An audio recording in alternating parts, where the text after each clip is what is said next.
दूसरा सवाल ये है कि मैंने ये भी सुना है कि जब रमज़ान शरीफ का महीना आता है तो 30 दिन जन्नत के दरवाजे खुले रहते हैं और दोज़ख के दरवाजे बंद हैं, लेकिन उस 30 रमज़ान के रोज़े या महीने के उस रमज़ान के महीने के अंदर कोई हिंदू मर जाता है तो वो कहाँ जाता है? ऐसा एक अच्छा सवाल है और वो सही सवाल है। सवाल क्यों कभी बोलना नहीं चाहिए कि ये गलत है, गलत सवाल है, गलत है तो साबित करना चाहिए।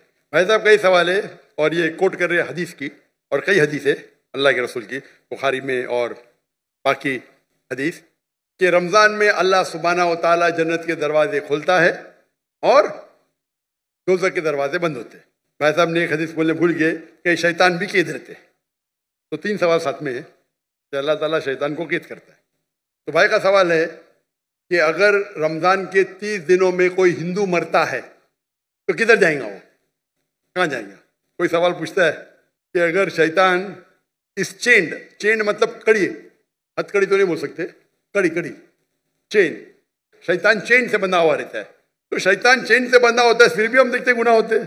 भले रमज़ान में गुनाह कम होते, गुनाह तो होते हैं ना। तो शैतान जब चेंज होता है तो गुनाह कैसे होते? ये भी सवाल है कि नहीं? अगर शैतान अल्लाह ताला चेंज करता है रमज़ान में, ये तो रमज़ान में फिर भी चोरियां होती क्या नहीं? कम होती है, फिर भी लोग शराब पीते कम पीते। तो जब शैतान चेंज है तो कैसे ये गलतियां होती है, कैसे ये गुनाह होते हैं? जहाँ तक कि पहले सवाल का जवाब है कि दोज़ख के दरवाजे बंद होते और जन्नत के दरवाजे खुल जाते। अगर कोई हिंदू रमज़ान के महीने में मरता है तो कहाँ जाएगा? वो जाएगा पहले बरज़ख में। कहाँ जाएगा? बरज़ख मतलब इंटरम पीरियड। इंसान मरने के बाद जन्नत में डायरेक्ट नहीं होता है, वो बरज़ख में रहता है। बाद में हशर के मैदान में कब उठाए जाएंगे, हिसाब किताब होगा फाइनल। सूरह इमरान सूरह नंबर 3 आयत number 185। The final recompense is on the day of judgment. कुल्लु नफ्सिन ज़ाइक़तुल मौत, हर नफ्स की मौत होगी। आखिरी हिसाब किताब होगा फाइनल, कभी? On the day of judgement, क़यामत के दिन पे। और जो भी कोई जहन्नम की आग से बचेगा और जन्नत जाएगा, वो इस दुनिया में सफलता पाएगा। ये कुरान की आयत है। फाइनल हिसाब किताब कब होगा? यौमुल क़यामा, इधर नहीं। तो रमज़ान में अगर बंद भी है तो वो जाने वाला है बरज़ख में। बाद में तो खुलेंगे ना, रमज़ान के बाद तो दरवाजे खुलेंगे कि नहीं? जी हाँ, खुलेंगे ना। खुलेंगे। तो अगर उसने शिर्क किया, अल्लाह और अल्लाह के रसूल की बात नहीं माना, तो उसको सजा मिलेंगी बरज़ख में। जन्नत के दरवाजे खुले रहेंगे, दोज़ख के दरवाजे भी खुल जाएंगे तो जब टाइम आएगा तो वो दोज़ख में जाएगा। बिल्कुल। ये सवाल तो आसान था। ये दूसरा सवाल और पेचीदा है। अगर शैतान चेंड है तो गलतियां कैसे होते? फिर भी गुनाह होते कम होते। आप सर्वे करेंगे तो रमज़ान में गुनाह कम हो जाते दुनिया भर में। इसने सर्वे किया था, जब शैतान चेंड है फिर भी कैसे गुनाह होते? और ये सवाल मुझे बहुत परेशान किया। जब मैं दावती मैदान में अल्हम्दुलिल्लाह किसी ने पूछा नहीं, बहुत परेशान किया, लेकिन अल्लाह ने जवाब दे दिया। बहुत रिसर्च किया कहाँ पढ़ाने में, जवाब ढूंढा, आलिम से पूछा, सही है? बोले माशाअल्लाह क्या जवाब है। फिर देने शुरू कर दिया मैं, क्योंकि मैं पहला ही सवाल करता हूँ, मैं खुद अटैक करता हूँ डिफेंड करने के लिए। अगर आपको डिफेंड करने का है तो अटैक सीखना जरूरी है। आप डिबेट जब करते हैं, आपको अगर कुरान को डिफेंड करना है तो अटैक करना भी सीखना पड़ेगा। अटैक करने में अच्छे तो खुद डिफेंड कर सकेंगे।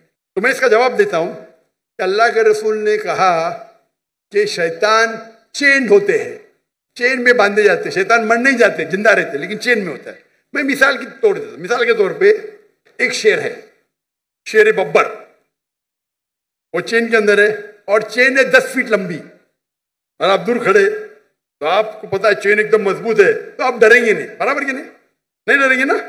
चेन मजबूत है लेकिन 10 फीट लंबी है, तो आप 30-40 फीट से देखेंगे, महफूज रहेंगे क्या नहीं?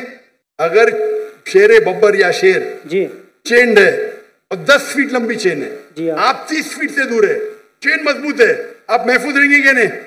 जरूर खौफ तो होगा, डरपोक रहेंगे तो खौफ रहेगा ना, बराबर के नहीं? ऐसा तो शेर के बिना भी आपको खौफ आ सकता है। भाई कुत्ते को देख के भाग जाएंगे आप, बिल्ली को देख के भागेंगे?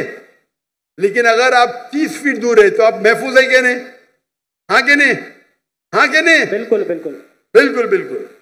अब याद, लेकिन अगर आप शेर के करीब जाएंगे तो क्या आएगा? खाएगा। हाँ, तो अल्लाह के रसूल जब कहते हैं कि रमजान में शैतान चेंड है, उसका मतलब आप शैतान के करीब मत जाओ। आप रमजान में बोलेंगे नहीं मैं जुए के अड्डे में जाऊंगा, रमजान है मैं शराब के अड्डे पे जाऊंगा, तो आप शराब पीएंगे, तो गलती किसकी? हमारी, आपकी। तो रमजान में जो शैतान का पावर कम रहता है, पर शैतान मर नहीं जाते, चेंड रहते।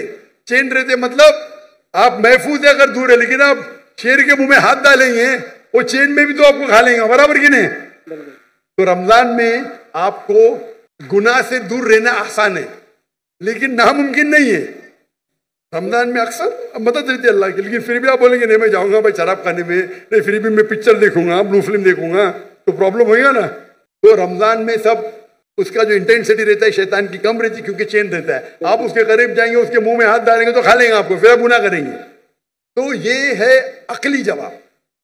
सही जवाब तो अल्लाह आलम, ये अकली जवाब है। अगर हदीस सही है अपनी जगह पे, उसका मतलब आपको और तवज्जो देना चाहिए और आपको और वक्त है अल्लाह की इबादत करना रमजान में। Hope the answer the question.